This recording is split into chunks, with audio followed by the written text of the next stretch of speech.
Bonjour, c'est lundi. Bienvenue sur ma chaîne. Moi, c'est Pauline, aka Wendy Williams Africaine, aka Tatapo. Si tu es déjà arrivé ici, n'hésitez pas à te souscrire et aussi de cliquer la cloche à côté pour ne pas rater mes notifications lorsque je mets une vidéo en ligne. Alors, pour celles ou ceux qui n'aiment pas cette chaîne, il y a l'option aussi de unsubscribe qui veut dire partez. Not today, ok? Alors, pour cette vidéo, vraiment, je vais pas boire un bon thé. Donc, ça sera un thé vraiment qui est bizarre, un thé qui est amer.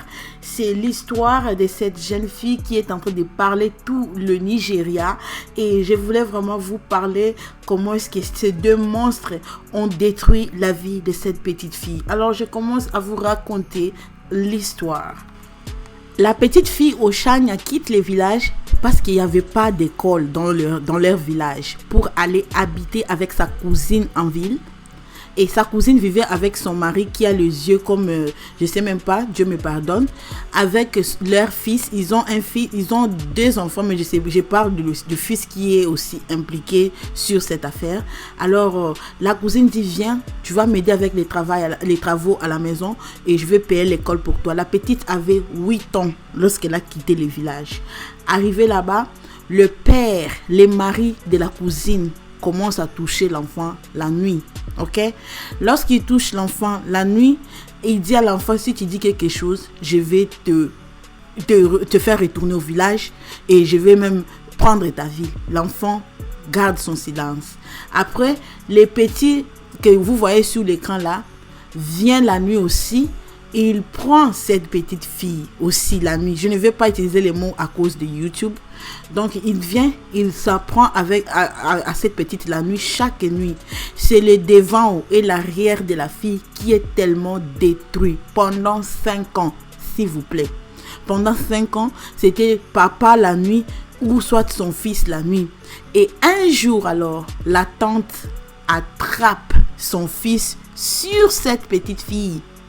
Et la cousine n'a rien dit. Elle n'a pas intervenu.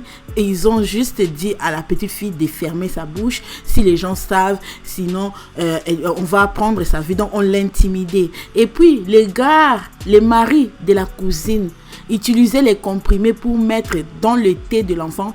Parfois parce qu'ils ne voulaient pas que l'enfant se rappelle de tout.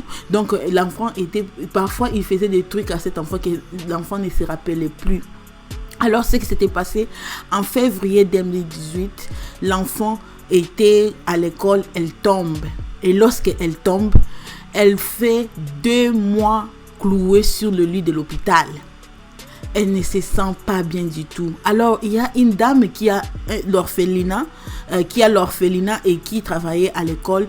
Elle dit, ouais, la petite fille va vraiment mal. Je dois l'amener à l'hôpital, hôpital universitaire pour vraiment qu'on examine qu'est-ce qu'il y a. Arrivé à l'hôpital, c'est là où qu'on trouve que non, les papas ici et son fils, ce qu'ils ont fait à la petite fille a tellement gâté les devants, les yonis de la petite fille et son derrière. Donc elle était en train de faire sortir les caca et l'urine au même moment. Donc le truc était tellement détruit. J'ai même horreur de vous raconter cette histoire parce que l'été ici c'est un non pour moi. Ok, le père et la mère de Oshania viennent maintenant à l'hôpital. Ils commencent à supplier la petite fille de dire qui est l'auteur de cet acte. Et la fille, lorsqu'il dit que non, c'est le mari de ma cousine et son enfant. Alors, la police arrête le papa. Le petit garçon là que vous avez vu fuit. Jusqu'à maintenant, on ne sait pas là où il est. Papa arrive à la police. C'est pas notre police qui est toujours corrompue en Afrique. Parce que si tu as l'argent, of course, on va te libérer. Mais après plusieurs marches, les parents ont commencé à pleurer, aidez-nous, aidez-nous. C'est là où maintenant on vient encore d'arrêter les papas encore. Et son procès sera le 29 novembre. Je veux vous mettre vraiment au courant de cette affaire. Parce que ça, c'est tellement ce qui se passe en Afrique.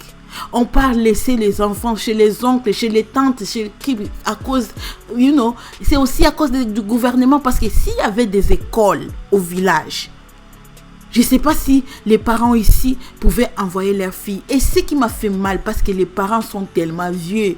Les parents de la petite fille ici, le père a 70 ans et la maman a 55 ans. Et c'était leur fille unique. Et on vient d'enterrer la petite ici. Après l'arrestation du gars, on a enterré la petite fille en attendant qu'on présente des caisses devant les juges et tout et tout. Ça me fait mal. Ça me fait tellement mal. Ça, c'est une personne très... La fille est innocente. À 8 ans, un papa comme ça, sur le corps d'une petite fille. Vraiment, j'espère que vous avez aimé cette vidéo. Je ne peux pas continuer parce que vraiment, ça me fait tellement mal. Je ne peux pas imaginer même que ça soit ma fille. Je n'imagine ça... Je ne peux pas même imaginer que ça se passe chez la vie d'une personne. Je ne souhaite ça à aucun enfant. À aucune personne. Vraiment, n'hésitez pas à désouscrire la quête. Et on se retrouve pour une autre vidéo, les divas. Ciao, ciao.